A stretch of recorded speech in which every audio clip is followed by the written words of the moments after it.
जम्मू कश्मीर में यात्रियों को ले जाने वाली बस पर दहशतगर्दाना हमले ने एक बार फिर मुल्क को हिलाकर रख दिया। यह हमला इतवार की शाम जम्मू कश्मीर के ज़िले रियासी में पेश आया। इत्तलात के मुताबिक बस में सवार ज़्यादातर मुसाफिर उत्तर प्रदेश के थे। गोलियां चली तो बस खाई में गिर गई। इस वाक़े में अब तक 10 अफराद हलाक और 33 जख्मी हो चुके हैं। बताया गया है कि बस पर 30 के करीब गोलियां चली, जिसकी वजह से बस अपना तवाज़ुन खोकर खाई में गिर गई। दहशतगर्द फ़ौज की वर्दी पहनकर आए थे। बस में मौजूद जख्मियों के मुताबिक वो दोपहर में दर्शन करके शिवखोड़ी से वापस आ रहे थे। सफ़र शुरू हुए अभी आधा घंटा ही गुजरा था कि फ़ौजी वर्दी पहने एक दहशतगर्द अचानक बस के सामने आ गया और उससे पहले कि कोई कुछ समझ पाता गोलियां बरसाने लगी। हर तरफ चीखो पुकार थी। बस बेकाबू होकर खाई में गिर गई, जिसके नतीजे में 10 अफराद की मौत हो गई।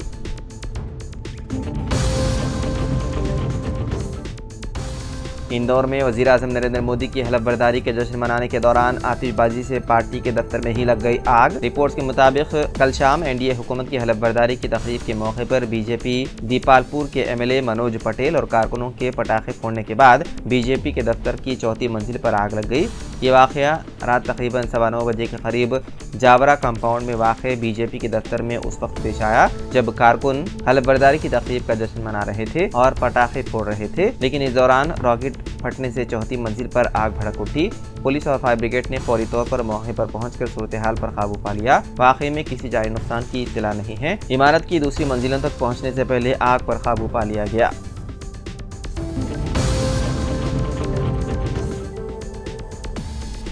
तेलंगाना पुलिस से मुतालिक वेबसाइट हैक करने के मामले में अहम पेशरफ्त हासिल करते हुए पुलिस ने इस सिलसिले में मुलजिम को गिरफ्तार कर लिया।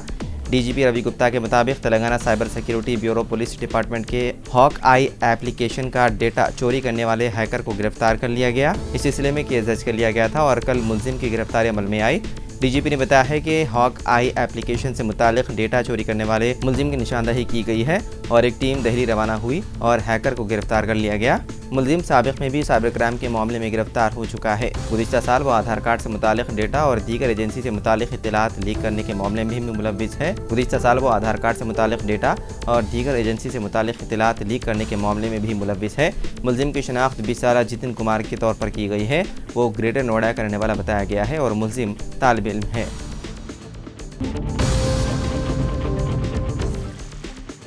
आम इंतखाबात में हल्के लोकसभा फैजाबाद से बीजेपी उम्मीदवार को शिकस्त देने वाले समाजवादी पार्टी के रुकन पार्लियामेंट को धमकियों के पेश नज़र Z+ सिक्योरिटी का मुतालबा किया गया। अयोध्या भी इसी हल्के के तहत आता है जहां राम मंदिर तामीर कराई गई है।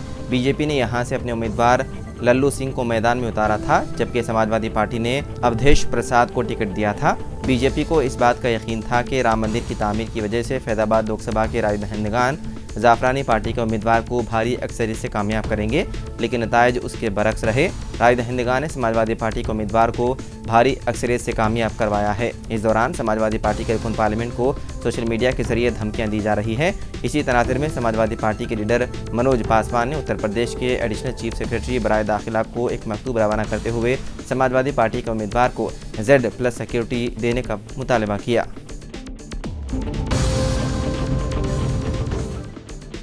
आरोग्यश्री स्कीम में एंजियोग्राम शामिल, पैकेज में इजाफे का किया गया फैसला। राजीव आरोग्यश्री स्कीम के जरिए अब तिब्बी मसाइल और एंजियोग्राम, पार्किंसंस बीमारियों और रीढ़ की हड्डी के हालात का अहाता किया जाएगा।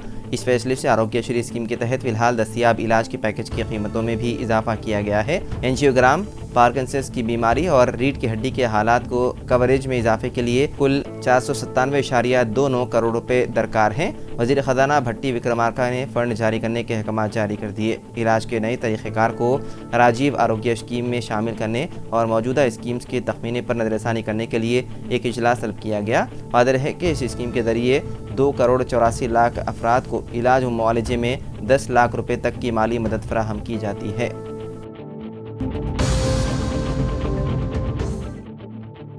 वज़ीर आला रेवंत रेड्डी को मरकज़ी हुकूमत ने नई दिल्ली के तुगलक रोड पर सरकारी क़ियामगाह अलाट की है और रेवंत रेड्डी अपनी पुरानी क़ियामगाह से नई क़ियामगाह में मुंतकिल हो गए। तुगलक रोड पर अहम शख्सियतों की रिहाइश गाहें हैं और इसमें 23 नंबर की रिहाइश गाह रेवंत रेड्डी को बहैसियत वज़ीर आला अलाट की गई है। रेवंत रेड्डी ने नई दिल्ली पहुँचने के बाद इसी क़ियामगाह में क़ियाम किया। साल 2019 इंतखाबात में रुकन पार्लियामेंट मुंतखब होने के बाद मरकज़ ने यमुना ब्लॉक में नवी मंजिल पर रिहाइश गाह अलाट की थी। वज़ीर आला की जिम्मेदारी संभालने के बाद भी रेवंत रेड्डी कई दिनों तक उसी क़ियामगाह में रहे हैं।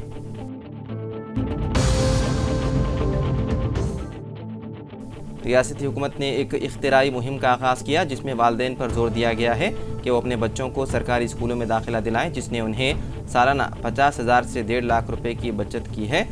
बचाई गई रकम उन बच्चों की आला तालीम के लिए इस्तेमाल की जा सकती है। रियासत में जारी बड़ी बाटा प्रोग्राम के दौरान सरकारी अहदेदारों की जानिब से औलिया तलबा को बताया जा रहा है कि अगर वह बच्चों को सरकारी स्कूलों में शरीक कराते हैं तो उन्हें वो खानगी स्कूल्स की गैर मामूली फ़ीसों की अदायगी से महफूज रहते हुए सालाना 1.5 लाख रुपये तक बचा सकते हैं।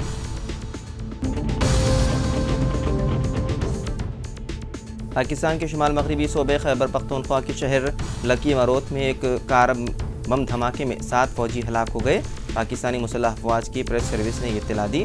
प्रेस सर्विस ने बताया है कि 9 जून साल 2024 को लकी मरोत ज़िले में सिक्योरिटी फोर्सेस की गाड़ी पर एक देसी साख्ता धमाका खेज डिवाइस यानी कि IED का धमाका हुआ। धमाके में ज़िले कसूर के रिहायशी कैप्टन मोहम्मद फराज इलियास ने अपने 6 दीगर बहादुर बेटों के हमरा आखिरी कुर्बानी दी और जाम शहादत नोश की।